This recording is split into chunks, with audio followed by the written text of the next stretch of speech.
Kota Palembang sebagai kota tertua di Indonesia nyatanya juga memiliki jenis kain batik.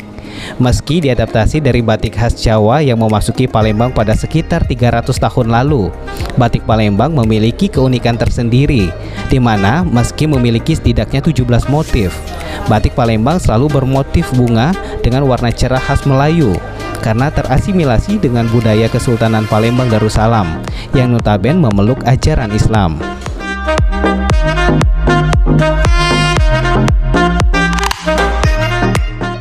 Kalau inovasi sendiri sih kita lebih inovasi ke motif ya. Jadi motif lama kita angkat lagi, kita modernisasi lagi dengan motif-motif yang terbaru. Sama sekarang kita lagi inovasi, kita coba bikin fashion yang unik buat pasar kita. Mungkin dalam sehari ini untuk minat ya Bu ya?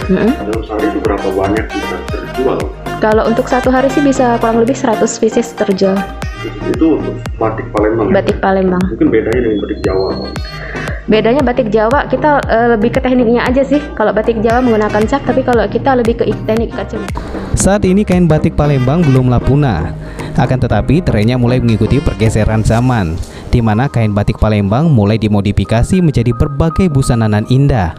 Bahkan dari keterangan pihak Kria Kain Tuan Kentang Palembang, setidaknya ratusan kain batik khas Palembang baik dipesan setiap harinya.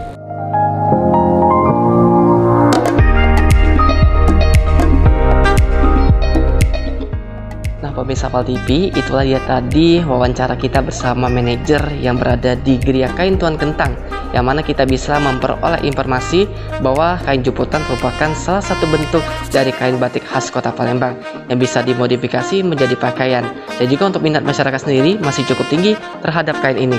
Selamat Hari Batik Nasional. Reza Pratama, Sandi Pratama melaporkan dari Geria Kain Tuan Kentang.